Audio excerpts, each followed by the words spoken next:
Els coneixem, en tenim diversos. La indústria de la moda és una indústria molt contaminant. Els tenim molt identificats en els processos productius, tot el que són l'extracció de la matèria, com està cultivada, per exemple, si estem parlant de fibres que provenen de l'agricultura o de la ramaderia, com està gestionada tot aquest principi inici de vida de la materialitat. Aquí ja existeixen uns impactes, ja siguin químics, d'usos del sòl, d'usos de l'aigua. Després tot el procés de transformació d'aquesta fibra en fil i teixit també té un ús molt intensiu en quant a energia i processos hídrics del que és més aviat la tintura o els acabats de tots aquests teixits. I després el transport que requereix el fet que no a tot arreu tenim totes les fibres, amb la qual cosa en unes zones del món es cultiven o tenim uns recursos materials, aquestes fibres que després es transformaran en tèxtil i en roba. La producció també es fa en altres parts del món i després aquestes peces de roba es venen a tot el món. Aquí hi ha un ús intensiu també molt del transport, amb la qual cosa una càrrega o una petjada de carboni bastant evident. I no ens hem d'oblidar tampoc dels impactes a nivell social i dels drets laborals dins de la indústria o del sector.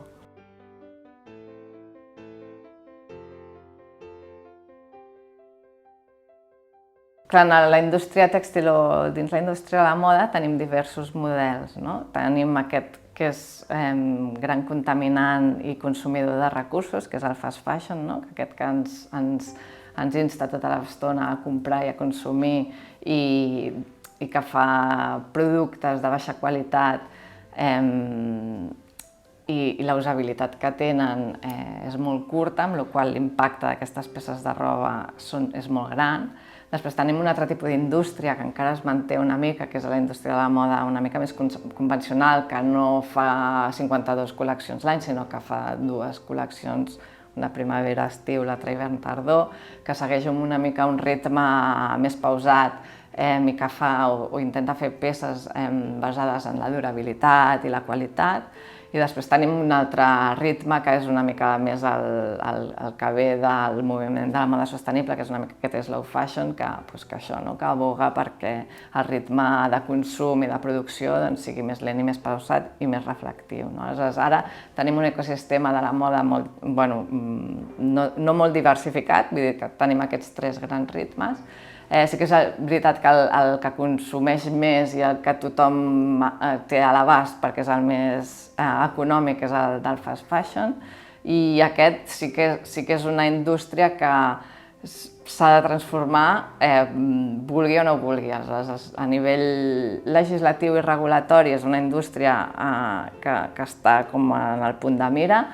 i sí que és una indústria que si no canvia per ella mateixa canviarà per la normativa i la regulació que està venint d'Europa.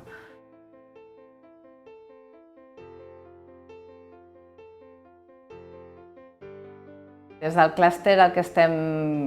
treballant des de l'àrea de sostenibilitat és aquest impuls o aquest donar a conèixer a les empreses que són sòcies i a les no sòcies, perquè fem accions per tothom, a començar a preparar-se per aquest canvi. Oferim des de formacions perquè els dissenyadors treballin amb l'ecodisseny i amb tot aquest nou procés productiu, però també de lideratge a nivell de sostenibilitat i sostenibilitat corporativa. Aleshores,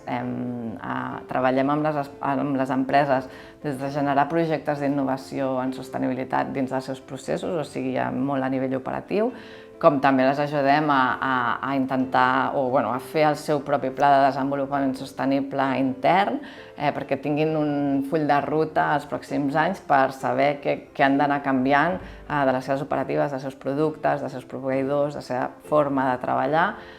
per aconseguir arribar als objectius de desenvolupament sostenible, per exemple.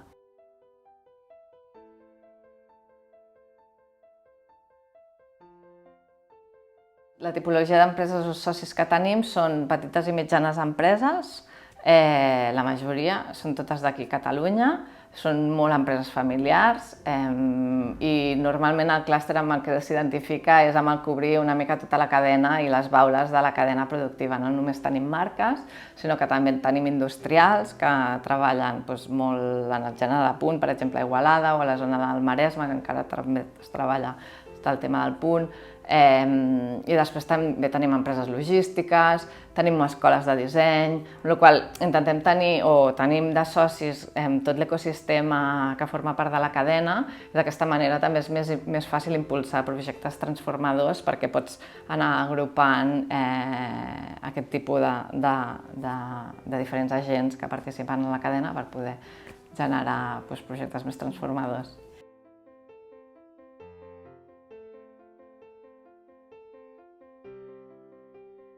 Clar, el tema és com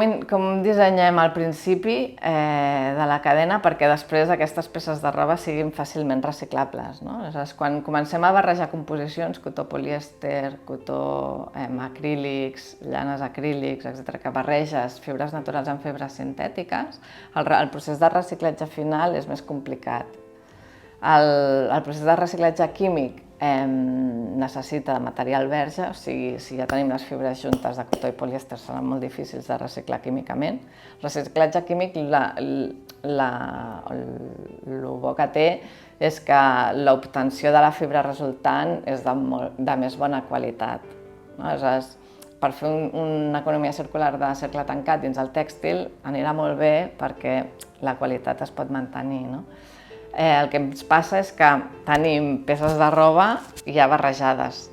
amb composicions barrejades, i això complica molt el resultat final després del reciclatge, la qualitat final. Aleshores, el tèxtil no es pot reciclar infinitament, sempre l'has de barrejar amb un material verge. Aleshores, aquí és on hi ha la clau a nivell de que si ara comencem a reciclar,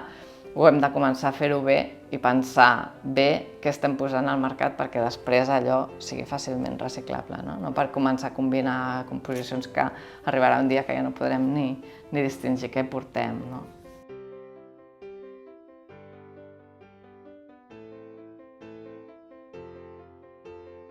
De començar a pensar des del disseny com podrem al final del cicle de vida de la peça de roba que aquesta sigui molt més fàcilment reciclable, o sigui, quins materials porta, quins químics porta, com està cosida, quines fornitures porta. Per exemple, no és el mateix si tu poses una cremallera que si poses un velcro, com es desmunta aquesta peça perquè després pugui ser fàcilment reintroduïda en un procés de reciclatge. Tot això és el que ara s'està començant a investigar per fer-ho a gran escala.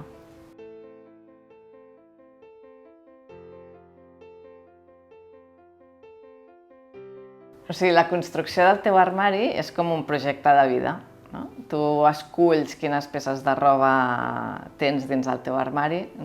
i en funció d'això, a mi m'agrada, per exemple, saber qui ha fet aquesta peça de roba. Aleshores, sí que sabent qui ha fet i quins processos ha seguit aquella peça de roba, qui hi ha darrere d'aquella peça de roba, m'ajuda al fet de cuidar-la,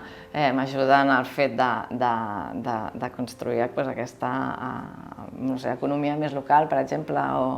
o més diversificada, que no sigui només anant a comprar a qualsevol lloc, sinó informant-me de com s'ha fet aquesta peça de roba, qui hi ha darrere, ajuda una mica a tornar el valor que tenen les peces de roba quan han passat un procés de desvalorització total, amb la globalització, el fast fashion, etc.